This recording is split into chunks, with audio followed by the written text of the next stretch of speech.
चलिए, तो एटम एक फंडामेंटल पार्टिकल,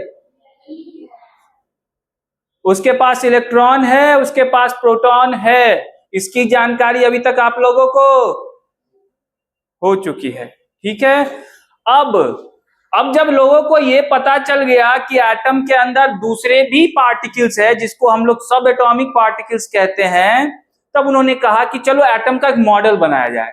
मॉडल समझ रहे हो ना, कि क्यों ना एटम का एक डिस्क्रिप्शन दिया जाए। ये जरूरी होता है, आपको जब एक सिस्टम के बारे में पता चल जाएगा, उसके अंदर के चीजों के बारे में पता चल जाएगा, तो आप चाहेंगे ना कि सिस्टम को डिस्क्राइब करे।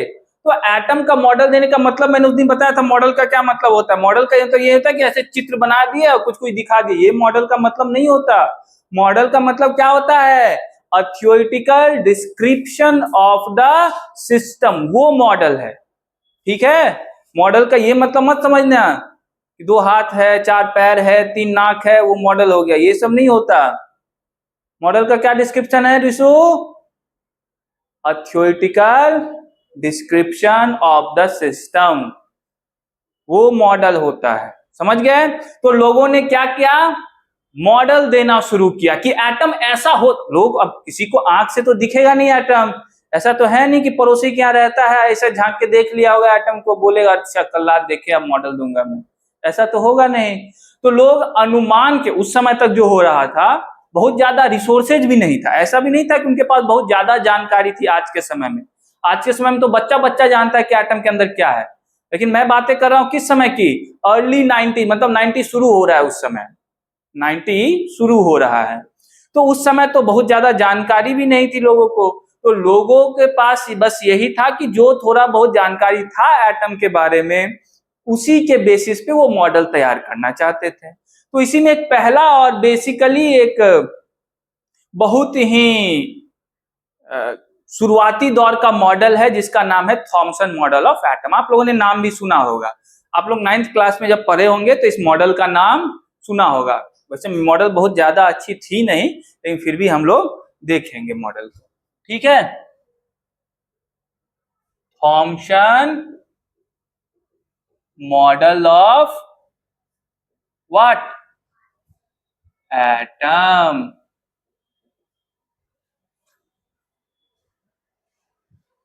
थॉमसन मॉडल ऑफ एटम, कोई दिक्कत, थॉमसन का एटॉमिक मॉडल। आप लोगों में से कोई बताएंगे पहले, या मैं ही शुरू करूं। देखिए, अब कोई भी टीचर आते हैं किसी भी सब्जेक्ट के, अगर बेसिक चीजों के बारे में पूछा जाए, बेसिक चीजें वो नहीं होती कि जो बहुत ही बेसिक है। हो सकता है बहुत सारे बच्चों के लिए क्वाड्रेटिक इक्वेशन बेसिक ना हो, लेकिन मैं ये मानने के लिए तैयार नहीं रहूंगा कि क्वाड्रेटिक इक्वेशन आपके लिए बेसिक नहीं है। क्यों, बोलिए बोलिए क्यों, बोलो। क्योंकि आप लोगों ने 10th में पढ़ रखा है वो चैप्टर, 9th में वो चैप्टर पढ़ रखा है। तो अगर आप ये कहते हैं कि क्वाड्रेटिक इक्वेशन सर पहली बार नाम सुने हैं, कैसे सॉल्यूशन करते हैं, तो ये सुन के टीचर को क्या लगेगा, अच्छा लगेगा। अरे अच्छा लगेगा, तो मैथ में तो अच्छा नहीं लगता है टीचर को, तो उस समय तो टीचर की भावनाएं जागृत हो जाती है। मैथ वाले के सामने तो नहीं यार, टीचर के भावनाओं को ठेस पहुंचा है, कैसे क्वाड्रेटिक नहीं आएगा। केमिस्ट्री में थॉमसन का मॉडल नहीं आता है, तो केमिस्ट्री वाले टीचर की भावनाएं का क्या है। तो वही वाली बात हो गई, तुम्हारा कुत्ता डॉगी और गीतांजलि का कुत्ता कुत्ता। ये सब बातें पता होनी चाहिए। आप लोग 9th, मतलब इसका मतलब है कि आप लोगों ने इंटरेस्ट कम रखा है। किससे, ना ना साइंस से ही। 9th क्लास में आप केमिस्ट्री कहां थी, तो साइंस की बातें हो रही है। इस मॉडल का एक और नाम है प्लम-पर्डिंग मॉडल। बहुत ही बेसिक मॉडल है। देखो, थोड़ा सा पढ़ाई वढ़ाई करो, अभी भी समय है, अभी कुछ नहीं हुआ है, अभी तो बस तुम लोग आए हो, थोड़ा सा किताब विताब देख के भी आया करो। अब ये मॉडल बहुत ही प्रिलिमिनरी मॉडल है, बहुत ही बेसिक मॉडल। ये मॉडल क्या कहता है, एटम को आप ऐसा समझ लीजिए खरबूजे की तरह। कैसा समझ लीजिए, हाँ वाटरमेलन समझते हैं ना, खरबूजे की तरह। तरबूजा भी लगा लो, कोई दिक्कत नहीं है, तरबूजा थोड़ा सा ऐसा होता है, खरबूजा थोड़ा गोल होता है, इसलिए खरबूजे का एग्जाम्पल लिया मैं। खरबूजे की तरह समझ लीजिए। और खरबूजे में जो बीज है वो इलेक्ट्रॉन है। खरबूजा में बीज क्या है? इलेक्ट्रॉन है। और इलेक्ट्रॉन कैसा चार्ज है? Negative charge. तो इलेक्ट्रॉन बेसिकली वैसे ही डिस्ट्रीब्यूटेड है जैसे खरबूजे के अंदर बीज है, सीड जैसे उसके अंदर है। और जो पॉजिटिव चार्ज की भी डिस्कवरी उस समय तक हो रखी थी, तो पॉजिटिव चार्ज कहां है? तो वो बोलते हैं पॉजिटिव चार्ज वो है बाकी का जो खरबूजा है। सीड हटा के जो बच गया खरबूजा में वो क्या है? बेसिकली पॉजिटिव चार्ज है। और उसी पॉजिटिव चार्ज के कारण ऐसा कैरेक्टरिस्टिक है कि जैसे खरबूजा में क्या होता है, एक लगभग समान तरीके से वितरण होता है कि नहीं। खरबूजे के अंदर जो वो पार्ट क्या बोलते हैं उसको, पार्ट है, खरबूजा का जो पार्ट है जो खाते हैं आप लोग, उसका एक डिस्ट्रीब्यूशन इक्वली होता है कि नहीं होता, ये बताइए। ऐसा तो नहीं कि एक जगह है होल हो गया, एक जगह खराब है, एक जगह भरा हुआ है डेंस, ऐसा तो नहीं होता। जो खरबूजा आप खाते हैं वो क्या होता है? लगभग इक्वली डिस्ट्रीब्यूटेड होता है। उसी तरीके से ये भी बोलते हैं कि एटम का मास भी क्या है? एटम में थ्राउट इक्वली डिस्ट्रीब्यूटेड है। ऐसा नहीं है कि एक जगह मास काफी ज्यादा होगा, एक जगह मास कम होगा। हर जगह लगभग मास कैसा है? इक्वली डिस्ट्रीब्यूटेड है। ठीक है, दो बातें समझ गए। पहला तो खरबूजे का एग्जांपल लिया तो कहते हैं कि एटम एक स्फीयर की तरह है, ओके, लगभग गोल है। फिर उसमें इलेक्ट्रॉन कहाँ है? जैसे खरबूजे में सीड्स होते हैं। एंड तीसरी बात, जो खाने वाला पार्ट है खरबूजा का, उसको कंपेयर कर दिया किससे? प्रोटॉन से। और उसका मास जो होता है वो क्या होता है? यूनिफॉर्मली डिस्ट्रीब्यूटेड होता है, ये भी बता दिया। ओके, चौथी बात जो बहुत इंपॉर्टेंट बात है, एटम एक इलेक्ट्रिकली न्यूट्रल पार्टिकल है, होता भी है। अगर हम एटम की बातें करते हैं तो एटम को क्या माना जाता है? एक इलेक्ट्रिकली न्यूट्रल पार्टिकल है कि नहीं है एटम? तो बोले सर कैसी बातें कर रहे हैं, थोड़ा न्यूट्रलिटी को भी समझाइए। नहीं कि कैसे न्यूट्रल है, तो बोलते देखो, पॉजिटिव प्रोटॉन जिसको नाम दे रहे हो, मैं नहीं कह रहा ना ना, कौन कह रहे हैं ये? हाँ, इसमें मेरे पे मत देखना। थॉमसन क्या कहे फिर कि होता यह है कि पॉजिटिव प्रोटॉन जिसको आप नाम दे रहे हैं वो थ्राउट डिस्ट्रीब्यूटेड है, और जो इलेक्ट्रॉन है जो सीड्स की तरह है, इन दोनों का मैग्नीट्यूड आपस में बैलेंस है। बस दिखने में इलेक्ट्रॉन कम लगेगा लेकिन उसका चार्ज का वैल्यू क्या होगा? ज्यादा, तब ना बैलेंस कर रहा होगा। क्योंकि वो ये मानते हैं कि पॉजिटिव चार्ज प्रोटॉन क्या है? पॉजिटिव चार्ज प्रोटॉन ज्यादा है, और इलेक्ट्रॉन सीड है तो सीड तो कम होते हैं, फिर भी न्यूट्रल है। पॉजिटिव निगेटिव बराबर होंगे न्यूट्रल के लिए, मतलब दोनों का मैग्नीट्यूड क्या होगा? कोई दिक्कत? तो ऑब्वियस सी बात है, इलेक्ट्रॉन पे चार्ज क्या होता होगा? ज्यादा रखना पड़ेगा ना, तब ना बैलेंस करेगा। समझ रहे हैं? तो बेसिक यही मोटा माटी बातें थी किसकी? थॉमसन के मॉडल। किसी को दिक्कत? अब इस बातों को मैं क्या करूंगा, बस बस।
यहाँ जो पॉइंट लिखा है किसी को दिक्कत नहीं इसमें?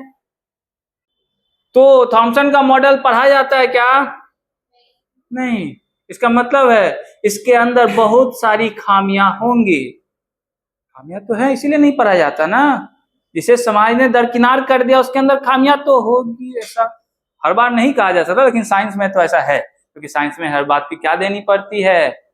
प्रूफ। तो पहली बात तो इसकी कुछ अब ड्रॉबैक्स निकल के आई।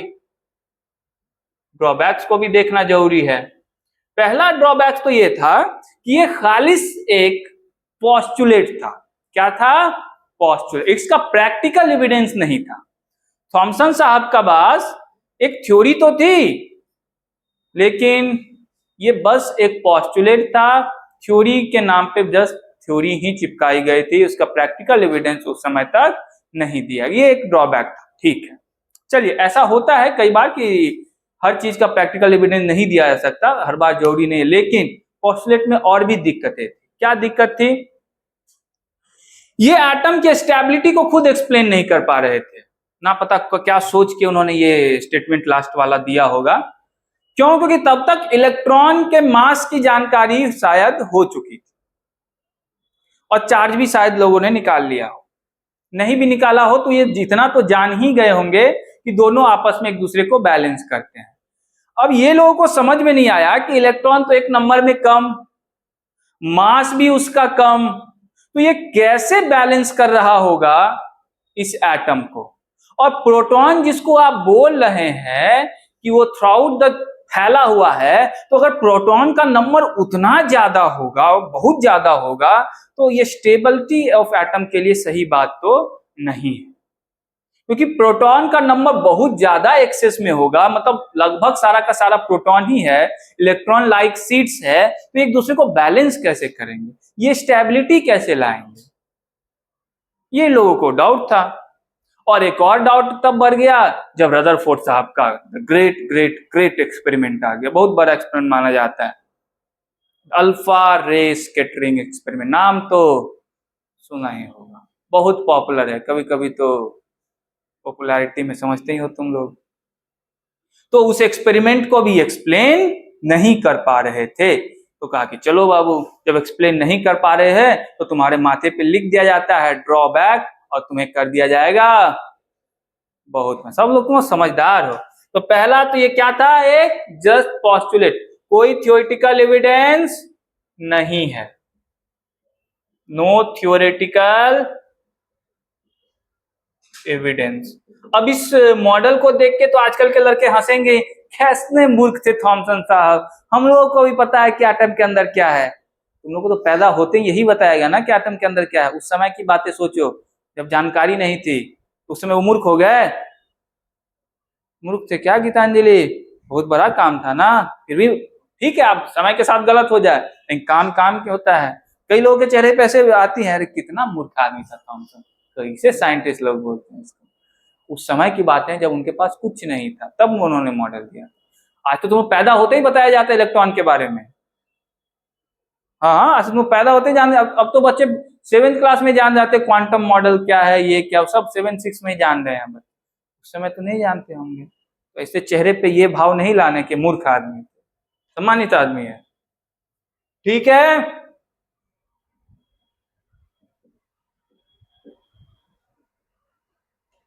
फिर दूसरा मैंने बताया, ये स्टेबिलिटी के लिए खतरनाक है, स्टेबिलिटी इससे आ ही नहीं पाएगी। ठीक है, does not explain stability. Stability. And तीसरा, रदरफोर्ड की मॉडल। अच्छा, लोगों ने कुछ समय के लिए इसको माना भी, लोग मानते भी हैं, बड़े लोग जब बातें करते हैं तो लोग मान लेते हैं, होते हैं ना। तो लोगों ने इस मॉडल को माना भी, लेकिन जैसे ही रदरफोर्ड का एक्सपेरिमेंट है उसके बाद तो सबने दिखना मत कल से।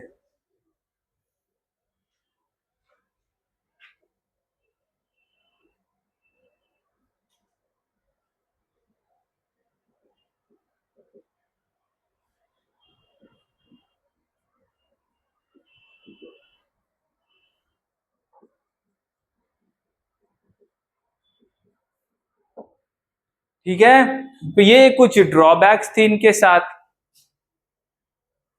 जल्दी से ड्रॉबैक को आप लोग 2 सेकंड के अंदर लिखिए। तो हम लोग अब आगे बढ़ते हैं, और आगे बढ़ते हुए मैंने जिसका नाम लिया, याद है अभी किसका नाम लिया था? बस बस बस, उनका एक्सपेरिमेंट पढ़ेंगे और उस एक्सपेरिमेंट को देखेंगे, उसके बाद फिर उनका मॉडल पढ़ेंगे, ठीक है? तो क्या नाम है? रदरफोर्ड अल्फा रे स्कैटरिंग एक्सपेरिमेंट।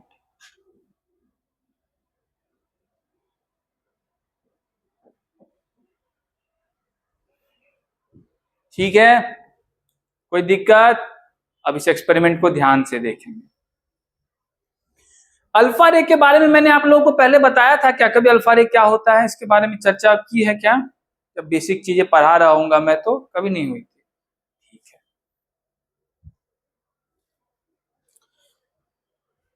सबसे पहले अल्फा रे को देख ही लेते हैं।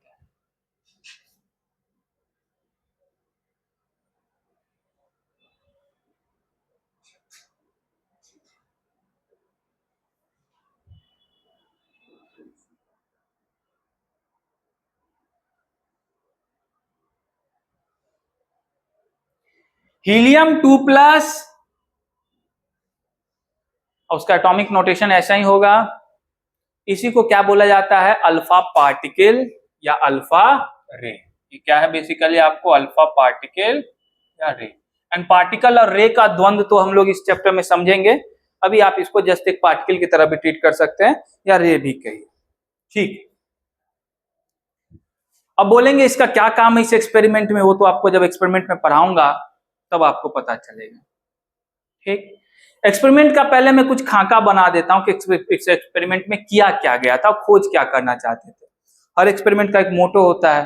अपने मन से तो कोई कुछ नहीं करने बैठ जाता है, रात में सपना या सुबह शुरू कर दिया होगा।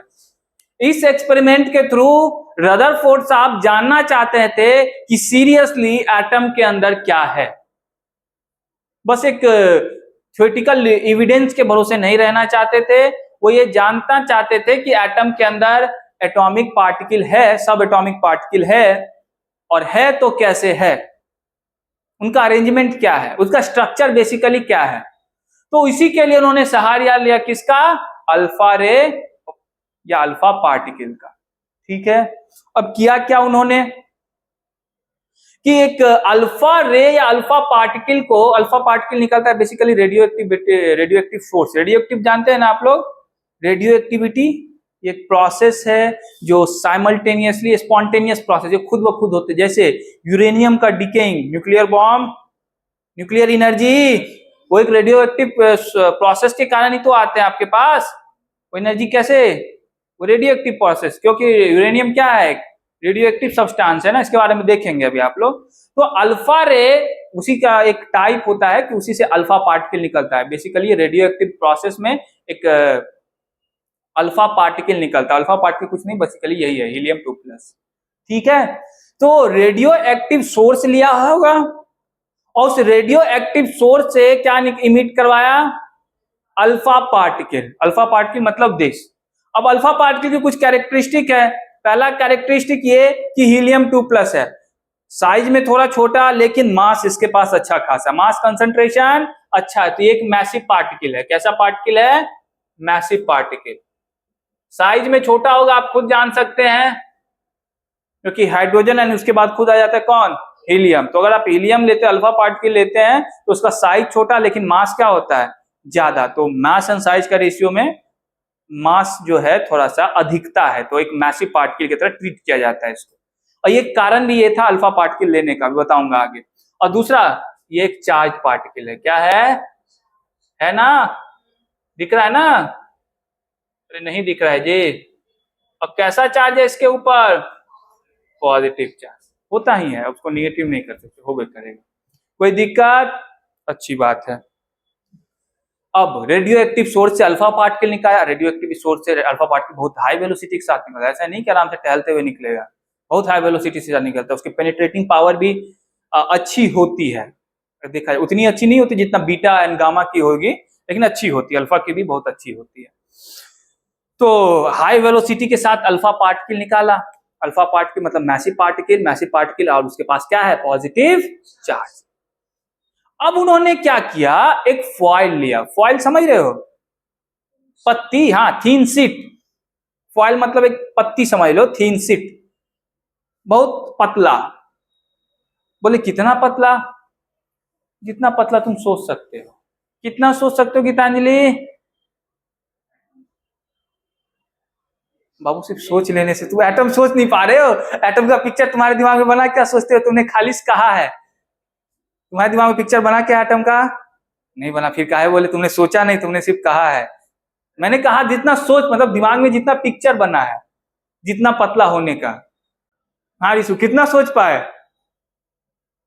तुम? बोले सारा पेपर का मतलब वो पेज देख लीजिए, पेज का थिकनेस, उससे ज्यादा हम लोग सोच ही नहीं पा रहे। अरे सोचोगे वही जो फील करोगे ना, उससे थिकनेस कहाँ ज्यादा देखे होगे, लेकिन उससे कहीं ज्यादा थिक बनाया गया, 10⁻⁻5 सेंटीमीटर के रेंज में, 10⁻⁻5 सेंटीमीटर के रेंज में, ठीक है। और वहां लिया क्या गया, गोल्ड फॉइल को। कौन सा मेटल यूज किया गया है, गोल्ड। तो गोल्ड की एक पतली शीट बनाई गई, किसकी, गोल्ड की। और उस पतली शीट से क्या किया गया, अल्फा रे को हीट करवाया गया। क्या करवाया गया, अब गोल्ड की, एक तो गोल्ड, दूसरा सब पतली शीट, तो अल्फा पार्टिकल उससे क्या होगा, ऑब्वियस सी बात है, पास कर जाए, क्योंकि उसकी पेनेट्रेटिंग पावर अच्छी उतनी होती है कि आराम से पास कर जाएगा, ठीक है। अब अल्फा पार्टिकल को इस पे फॉल करवा के गुजरवा दिया। अब क्या किया था उन्होंने, चारों तरफ एक स्क्रीन लगा दिया था, एक रिकॉर्ड करने के लिए। अब उसको एक सेंसर की तरह समझ लो, वो सेंसर की तरह काम नहीं था, क्योंकि ये 1911 के, ये रिसर्च कब हो रहा है, इस पे भी ध्यान देना, ये 1911 में हो रहा है। 1911, आपके पास साधन नहीं है बहुत ज्यादा, आपके पास सेंसर नहीं है, आपको मैन्युअली कैलकुलेशन करने, कंप्यूटर नहीं थे, आपको मैन्युअली कैलकुलेशन करने पड़ते थे। तो बेसिकली क्या किया कि स्क्रीन ऐसे करके चारों तरफ, मान लो यहाँ पे रख दिया गोल्ड फॉइल, उसके चारों तरफ क्या किया गया, स्क्रीन ऐसे करके लगा दिया गया। अब जब अल्फा पार्टिकल उससे होके गुजरा, तो गुजरने के साथ कारनामा करना शुरू किया।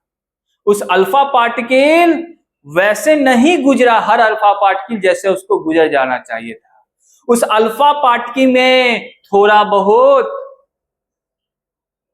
स्कैटरिंग समझ रहे हो ना, अपने पाथ से डेविएट होने की लक्षण दिखने लगे। और जैसे ही ये लक्षण दिखे, तो उस स्क्रीन पे उन्होंने जाके रिकॉर्ड कर लिया, यहाँ यहाँ लक्षण दिखने वाले हैं, और उस स्क्रीन से मैनुअली कैलकुलेशन कर दिया कि किस एंगल पे स्कैटरिंग हो रहे हैं। और कैलकुलेट करने के बाद रदरफोर्ड की आंखों में जैसे चमक आ गई हो, उसने कहा eureka eureka, I found it. ये बोला, नहीं पता, मैं नहीं था वहां पे, तो मैंने नहीं सुना कि क्या बोला, लेकिन यही बोले होंगे मुझे जहां तक लगता है। नहीं जी, छोटी मोटी बात तो है नहीं। अच्छा, इसके बाद उनको नोबेल मिल गया था। छोटी मोटी, अब लोगों का माइंड चेंज हो गया, अब तो छोटी बात पक्का नहीं रही होगी, इतना देर से छोटी बात लग रही थी। तुम लोग खाली पुरस्कारों पे ही रहोगे। कितना बार का ये बहुत बड़ा एक्सपेरिमेंट था, नोबेल मिले ना मिले, नोबेल छोटा था इसके लिए उस समय, बहुत बड़ा एक्सपेरिमेंट है, आगे का राह दिखाया इसने सबको। चलिए, इतनी बात जो मैंने बताई, इस बात को थोड़ा सा और पिक्चर के माध्यम से समझते हैं, ठीक है। अल्फा पार्टिकल पहला तो समझ गए, अल्फा पार्टिकल क्या है, अल्फा पार्टिकल लिया। दूसरा पार्ट आपने समझ लिया कि उन्होंने क्या किया, गोल्ड की, हाँ थीन शीट बनाई, थीन शीट बनाई, थिकनेस कितना रख लिया लगभग, हाँ ये बहुत कम थिकनेस है ये, ठीक है। और इस पे क्या किया, अल्फा पार्टिकल हिट करवाया, ठीक है। अच्छा, एक बात यहां से पता चलता है, इसका लेने का कारण तो समझ में आ गया। अब देखो, साइंटिस्ट जब कोई भी एक्सपेरिमेंट करते हैं, तो तुम बोलेंगे सर अल्फा पार्टिकल क्यों लिया होगा, ये भी एक सवाल हो सकता है। कौन पूछेगा, मैं ही पूछूंगा, मैं ही बताता हूं, दिक्कत यही है। नहीं, सवाल है ये, अल्फा पार्टिकल ही क्यों लिया। अब देखो, कोई भी साइंटिस्ट होता है वो एक दिन में पैदा होते साइंटिस्ट तो नहीं बन जाता है। वो साइंटिस्ट कब बना होगा? लगातार काम करने के बाद। और ये काम कब किया रदरफोर्ड साहब? जब बूढ़े हो गए। मतलब बूढ़े हो गए मतलब उम्र अब ढलने वाली ही है तब की, मतलब इतना दिन का उनके पास अनुभव है। तो इतनी बात तो वो जानते थे कि एटम का जो मॉडल दिया जा रहा है उसमें इलेक्ट्रॉन एक पार्टिकल है, और इलेक्ट्रॉन एक पार्टिकल है और प्रोटॉन भी एक पार्टिकल है।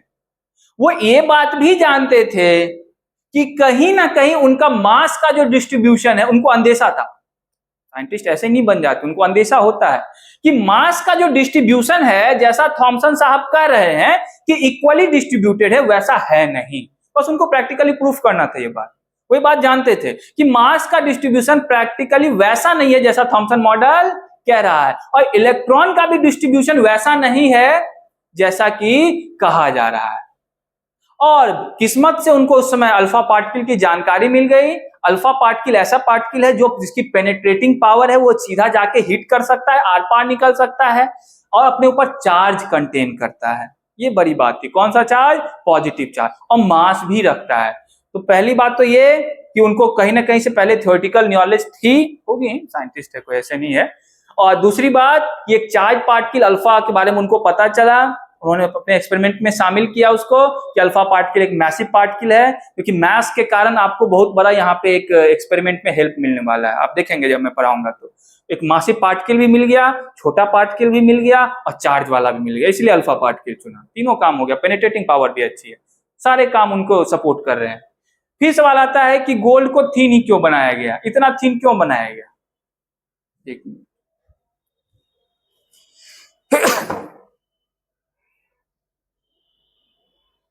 करना पड़ता है। गोल्ड को थीन ही क्यों बनाया गया? मोटा रख देते जी, करा देते आराम से, 10 दिन चलता, आराम से पेनिट्रेट होके निकलता। कॉफी चाय पी रहे होते उधरपुर साहब, काहे थीन बनाया गया? अब आप स्टडी किसकी करना चाहते हैं? एटम की। मॉडल किसकी देना चाहते हैं? एटम की स्टडी, एटम का मॉडल। तो अल्फा रे को आपको गिराना किस पे पड़ेगा? और एटम पे ही नहीं, सिंगल एटम पे गिराने का उद्देश्य होना चाहिए। किस पे? क्यों? आप किसका स्ट्रक्चर जानना चाहते हैं? सिंगल एटम की। तो आपका उद्देश्य क्या रहेगा कि मेरे लिए एक्सपेरिमेंट में ये ज्यादा अच्छा है कि मैं एक सिंगल एटम पे गिराने का मौका मिले कि 50,000 एटम पे गिराने का मौका मिले? आप किस पे फॉल करवाइएगा? वो ज्यादा एक्यूरेट रिजल्ट देगा ना। तो रदरफोर्ड साहब का भी यही मकसद था कि वो चाहते थे कि हो जितना कम से कम एटम हो वो मेरे अल्फा रे के पाथ में आए, उसके ट्रेजेक्ट्री में उतना कम से कम एटम आए, क्योंकि जितना कम से कम एटम आएगा रिजल्ट की एक्यूरेसी उतनी अच्छी होगी, मैं उतना अच्छा प्रेडिक्ट कर पाऊंगा। क्योंकि आप जानना चाहते सिंगल एटम। अच्छा, सिंगल एटम तो कभी ला ही नहीं पाते, वो भी उनको भी पता था। अब इतना थिन कर ही नहीं सकते गोल्ड फॉइल को, तो क्या आ जाए? सिंगल। सिंगल का 50 आ जाए तो अभी बहुत बड़ी बात है। तो उतना ठीक तो आप कर नहीं, फिर भी एक्सपेरिमेंट है, करना है, तो हम जितना कर सकते थे हम उतना थीन उसको क्या किए, करते चले। तो इस लेवल तक थीन किए। इसको थीन करने का कारण समझ में आ गया, क्योंकि हम चाहते थे कि सिंगल एटम पे फॉल करवाया जाए, ये ज्यादा एक्यूरेट रिजल्ट है। कोई दिक्कत? समझ गए? अब इसका थोड़ा सा चित्र देख लेते हैं एक्सपेरिमेंट का। क्या देख लेते हैं? चित्र। अब बातें तो याद नहीं रहती, बात तो मैंने सब बता दिया, लेकिन चित्र नहीं बनाऊंगा तो ऐसा चित्र नहीं बनाया था आपने, तो चित्र बनाना जरूरी है। और तुम जानते ही हो आर्ट के मामले में, नहीं सारे आर्ट के मामले में नहीं, चित्र बनाने के आर्ट के मामले में मेरे हाथ कितने दक्ष है, मैं कितना प्रवीण हूं। नहीं जी, बहुत तगड़ा चित्र बनाता हूं ना मैं।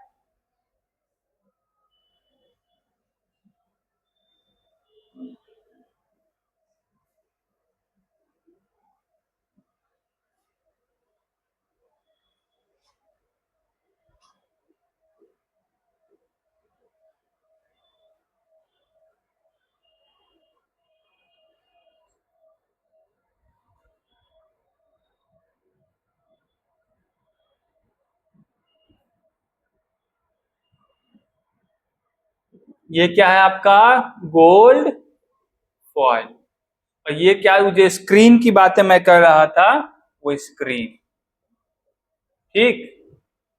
और ये देख रहे हैं आप, ये सब जो अल्फा रे आपको निकल रहा है, कोई दिक्कत? और किसको हिट कर रहा है फिर? स्क्रीन को जाके, नहीं। और वो जिस एंगल पे निकल रहा है उस एंगल को मेजर करते हैं। वो कैलकुलेशन बेसिकली अभी आपको नहीं पढ़ना, ग्रेजुएशन में आप वो सब पढ़ेंगे। अभी आपको बस इतना जानना है कि ऐसा हुआ था। कोई दिक्कत यहां तक में किसी को नहीं है? इस चित्र को, इसको आप जल्दी से बना लीजिए, तो अब हम लोग आगे बढ़ेंगे। कोई सवाल हो तो पूछेंगे, सवाल जवाब साथ ही साथ चले तो ज्यादा बेहतर है। देखिए हम लोग अब इसके बेसिक ऑब्जर्वेशन की बातें करते हैं। हुआ थिन फॉइल में ऐसा ही कुछ हुआ होगा कि एटम से रेज इस तरीके से टकरा के बाहर आ रही होगी। अब उन्होंने रिकॉर्ड कर लिया स्क्रीन के, और उन्होंने अपना कुछ ऑब्जर्वेशन दिया। क्या दिया? उस ऑब्जर्वेशन को सबसे पहले देखते हैं। क्या देखेंगे? ऑब्जर्वेशन, कि ऑब्जर्व क्या हुआ उसके बाद। पहला ऑब्जर्वेशन इन्होंने क्या देखा कि एटम से मोस्ट ऑफ द रे जो था, मोस्ट ऑफ 99.99 लगा लो, चलो पॉइंट में तुम लोग ज्यादा दिक्कत कर रहे हो। 99% रे जो था वो क्या हो गया आपको? अनडेविएटेड पास हो गया। मतलब उसमें कोई डिफ्लेक्शन देखने को नहीं मिला है। अनडेविएटेड पास होने का मतलब the no deflection in the alpha rays. ठीक है, पहला ऑब्जर्वेशन क्या था? Most of the alpha particle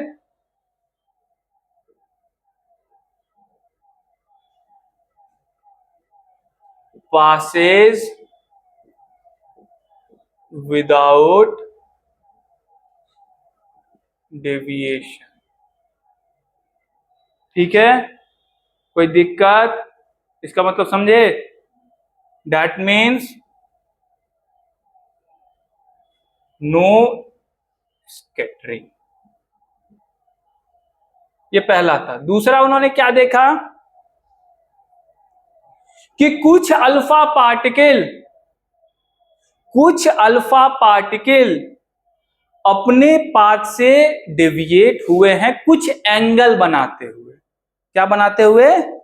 कुछ एंगल बनाते हुए। ऐसा नहीं है कि वो फुली तरीके से बहुत तगड़ा एंगल बनाते हुए निकले हैं, लेकिन कुछ अल्फा पार्टिकल जो है वो कुछ एंगल फॉर्म करते हुए अपने पाथ से क्या हुए हैं? डेविएट हुए हैं। Some of alpha particle deviated by making some angle। कोई दिक्कत? और तीसरी बात, ये बात बहुत इंपॉर्टेंट थी। क्या इंपॉर्टेंट थी? ये बात क्या है? ये बात लगभग 10,000 में एक अल्फा पार्टिकल, कितने में? 10,000 अगर अल्फा पार्टिकल फॉल कर रहे हैं तो उसमें से एक अल्फा पार्टिकल डेविएट, तो बाबू ये भी हुआ था। हाँ, 180 डिग्री पे डेविएशन उसका देखने को मिला है। मतलब जिस पाथ पे गया था उसके जस्ट अपोजिट पाथ पे लौट आया, मतलब उल्टे पांव भाग आया। समझ रहे बातों को? कितना में? हाँ, 1 रेज इन 10,000। अब इसका ये मतलब नहीं कि 9,990 कर गया तो तुम कॉलर पकड़ लोगे कल से मेरा। सर आप 10,000 बोले थे, अनुमान की तरफ करा। ठीक है, return to making 180 degree angle. ठीक है, ये बेसिकली 3 ऑब्जर्वेशन था। इस ऑब्जर्वेशन को तो एटम के माध्यम से आप ऐसे समझिए।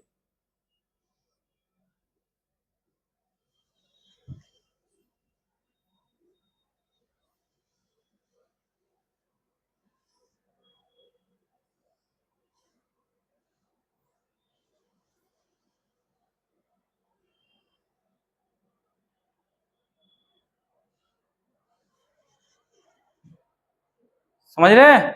मोस्ट ऑफ द अल्फा रे चला गया अनडेविएटेड, कुछ स्कैटर्ड हुआ, एंगल फॉर्म देख रहा है ना, ये एंगल फॉर्म करता हुआ, और एक जो है अपने पाथ पे जस्ट 180 डिग्री फॉर्म करता हुआ लौट आया। इस बात से किसी को दिक्कत, किसी को शंका?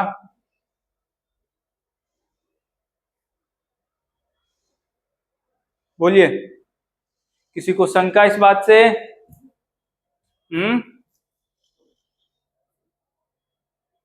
ये उनका ऑब्जर्वेशन था, लेकिन ऑब्जर्वेशन से तो काम नहीं चलेगा। काम किससे चलता है? काम किससे चलता है? नहीं, ऑब्जर्वेशन मतलब प्रूफ ही है, ये थ्योरेटिकल प्रूफ नहीं है, ये प्रैक्टिकल एविडेंस है। लेकिन ऑब्जर्वेशन को बात आपको थ्योरेटिकली भी बता, देखिए साइंस में दोनों तरह की बातें हैं।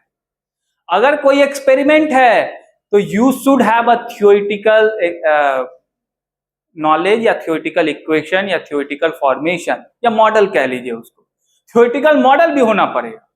अगर कोई थ्योरेटिकल मॉडल है तो आपका भी ये उद्देश्य कि उसका एक्सपेरिमेंटल प्रूफ भी होना चाहिए। दोनों काम होते हैं, एक से काम नहीं बनता। कोई दिक्कत? तो ऑब्जर्वेशन आ गया, तो ऑब्जर्वेशन के अकॉर्डिंग पे फिर उन्होंने क्या दिया? हाँ, अपनी थ्योरी दी या एक कंक्लूजन ड्रॉ किया अपना, और फिर कंक्लूजन के बाद फिर मॉडल देंगे। अब हम लोग ऑब्जर्वेशन के बाद क्या देखेंगे? हाँ, कंक्लूजन। सिनेमा जैसा चल रहा है ना, पहला ऑब्जर्वेशन बाहुबली, फिर कंक्लूजन सेकंड पार्ट में आ रहा है।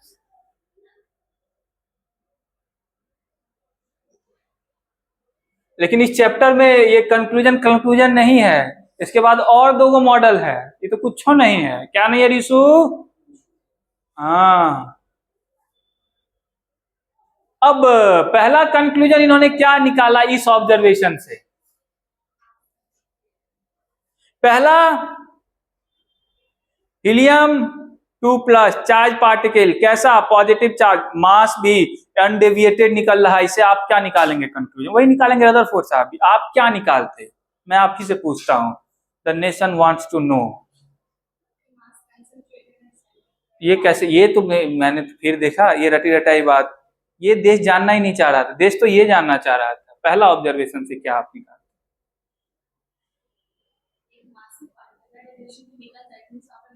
मास नहीं, हाँ ये मास है कहीं, ये अब मास नहीं है कहीं, दोनों अलग अलग बात है। पहला observation, most of the alpha particle, इसका मतलब कि एक मासिव पार्टिकल अनडेविएटेड जा रहा है, एक उसके पास टकराने लायक चीजें है ही नहीं, या फिर अगर कोई है भी, ये भी है, ऐसा नहीं कि नहीं होता, अगर कोई है भी तो उसके कंपेरेबल में इतना कम मैसिव होगा कि कोई फर्क नहीं पड़ता होगा। ऐसा नहीं कि नहीं हो सकता, अगर कोई है भी तो उसके कंपेयर में इतना कम होगा कि उससे कोई फर्क नहीं पड़ सकता। पहली। दूसरी बात, उस समय तक इलेक्ट्रोडायनेमिक्स की थ्योरी आ चुकी थी। इलेक्ट्रोडायनेमिक्स की थ्योरी मैक्सवेल साहब की थ्योरी थी, और भी लोगों का काम था उस फील्ड में, ऐसा नहीं था।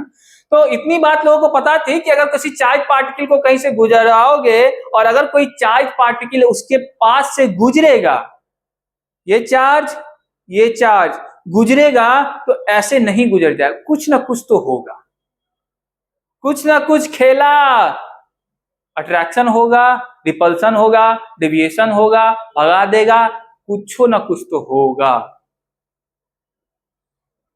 तो अगर एक चार्ज पार्टिकल ऐसे सीधा निकल जा रही है, इसका क्या मतलब है? दो चीजें, एक तो मास नहीं है भी तो बहुत छोड़ दो, उसका बात ही नहीं करेंगे। दूसरी बात कि यहां पे कोई ऐसा पार्टिकल हो सकता है, या तो वहां पार्टिकल नहीं हो सकता एक काम, या कोई ऐसा भी पार्टिकल हो सकता है जिसका चार्ज अगर ये पॉजिटिव हो तो कैसा होना चाहिए? नेगेटिव, क्योंकि पॉजिटिव नेगेटिव है तो तब वो स्ट्रेट लाइन पे सीधे ऐसे खींच लेता है।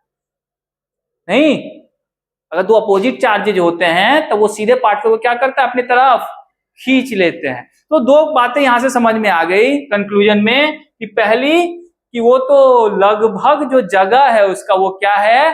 खाली है, उसके पास पार्टिकल होगा भी तो उसका मास नहीं के बराबर है, या फिर मोस्ट ऑफ द पार्ट क्या है उसका, खाली ही है।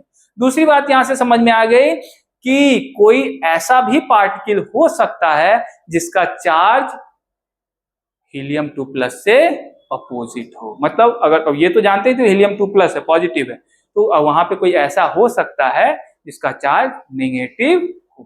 कोई दिक्कत? पहला कंक्लूजन क्या हो गया, मोस्ट ऑफ द रीजन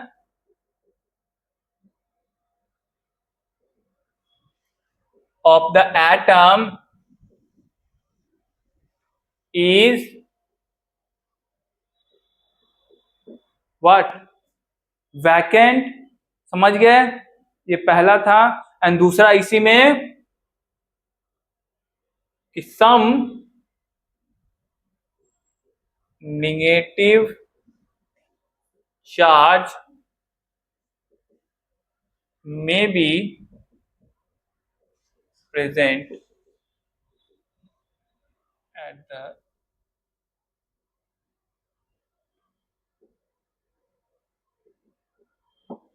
दूसरा। अब दूसरा कि कुछ अल्फा पार्टिकल अपने से कुछ एंगल के साथ स्केटर्ड, कुछ एंगल के साथ क्या हो रहे हैं, डेविएट हो रहा है। अब ये कुछ एंगल क्या है जी, ये कुछ एंगल क्या है,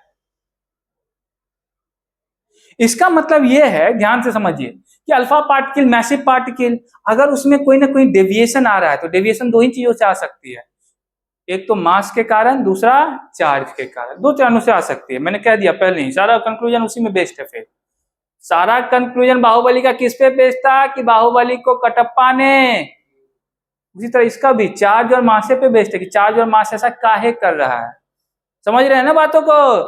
तो डेविएशन दो ही कारणों से हो सकती है, एक तो मास से टकरा जाए, या चार्ज को अपने रास्ते से थोड़ा सा अलग कर दे, यही हो सकता है।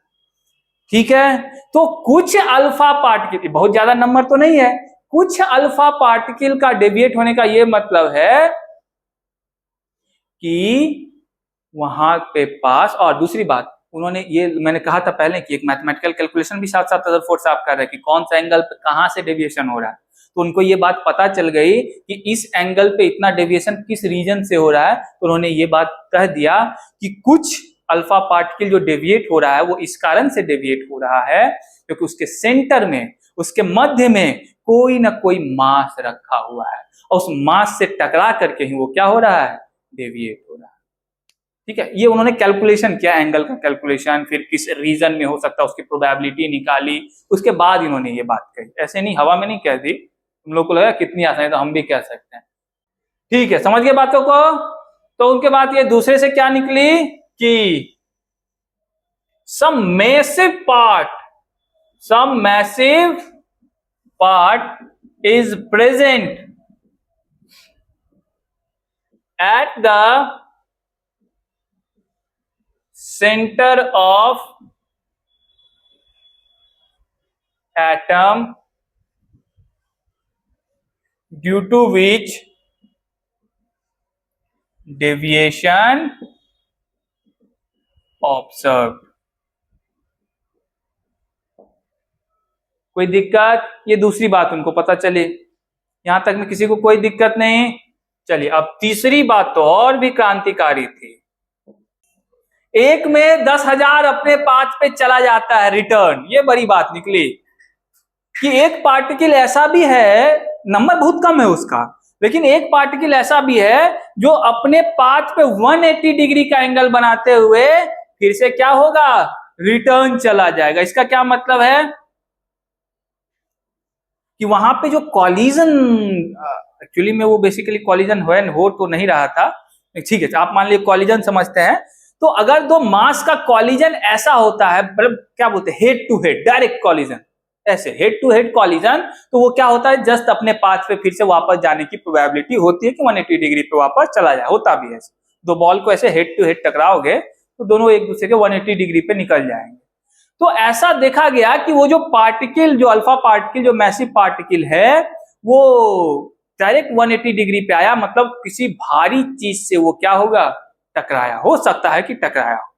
ठीक है, ये एक अनुमान लगाया गया कि एक भारी चीज से टकराया होगा और वहां पे हेड टू हेड कॉलिजन हुआ। ठीक, लेकिन बात इतनी आसान नहीं निकली। ऑब्जर्वेशन में ये पता चला कि वो जो अल्फा पार्टिकल तुम भेजे थे ना, वो वास्तव में उससे टकरा ही नहीं पाया।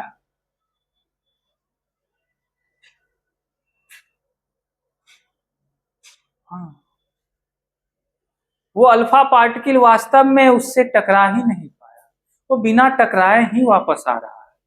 बोले कैसी बातें कर रहे हैं आप, ज्यादा कर लिए हैं क्या? सुबह सुबह नहीं रिशु,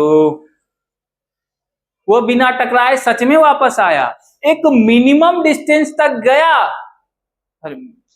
और उस मिनिमम डिस्टेंस से बाद बोला अब मेरी जाने की औकात है नहीं, वहां से वो लौट आया, टकराया ही नहीं उससे। हाँ, क्यों? अगर खालिस मांस होता तब तो जाके टकरा जाता, लेकिन सिर्फ मांस तो ये था नहीं। ये क्या था? मास के अलावा उसके पास चार्ज भी था, और जो चार्ज आपस में टकराने वाले हैं। और जब दोनों चार्ज का नेचर अलग अलग होगा तो दोनों चार्ज आपस में क्या करेंगे? रिपल्सिव फोर्स, और उस रिपल्सिव फोर्स के कारण वो जो अल्फा पार्टिकल था वो फिर से अपने ही पाथ को रिट्रेस कर लेता है। तो यहां से हो मिल गया, मिल गया। कौन मिल गया? Positive charge. बोला कहां? वही मास में, वही जिसे तुम मैसिव मैसिव कह के चिल्ला रहे, उसी के अंदर है छुपा हुआ। कौन? समझ गए? इसलिए मैं तीसरा वाले को बहुत खतरनाक बोल रहा। समझ गए अब क्यों खतरनाक बोला? तो क्या कंक्लूजन ड्रॉ करोगे यहां से? कि heavy mass concentrated at center having positive charge। बस खेला इसके बाद शुरू हो गया। पॉजिटिव चार्ज है कहां पे? उसी सेंटर्ड में, उसी मास में। कोई दिक्कत यहां से? किसी को कोई डाउट कंक्लूजन से? ठीक है, तो आप लोग कंक्लूजन 2 मिनट में लिखिए। तो अब हम लोग उसके बाद फिर कंक्लूजन के बाद क्या पढ़ेंगे? बोलो। मॉडल।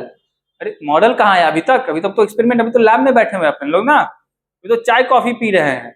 अब मॉडल भी तो देना होगा, नहीं गीतांजलि? बोलो। तो अब इस रिजल्ट के आ जाने के बाद थॉमसन मॉडल की जो वैधानिक पकड़ थी वो क्या हो गई? खत्म। क्योंकि अब थॉमसन मॉडल क्या हो गया आपके पास? बेकार। तो अब आपको एक नया मॉडल देना होगा। ये मॉडल सचमुच में बहुत ही ज्यादा एडवांस था थॉमसन मॉडल से, और इस मॉडल और इस एक्सपेरिमेंट के बेसिस के बाद ही और भी ज्यादा काम होना शुरू हो गया। ठीक है, तो इस मॉडल की चर्चा मैं सोच रहा हूं कि अगले क्लास में की जाए फ्रेश माइंड के साथ, तो आप लोगों के लिए ज्यादा बेहतर होगा। ठीक है, तो फिर कल, आज पूरा तो नहीं मैं नहीं कर पाऊंगा, फिर कल जाएगी, तो एक दिन में ही करना ज्यादा सही है। क्या जी रिशु? हाँ, तो तब तक के लिए पढ़ते रहिए। ठीक है, अभी तो कहानियां चलेंगी आप लोगों की इस क्लास में।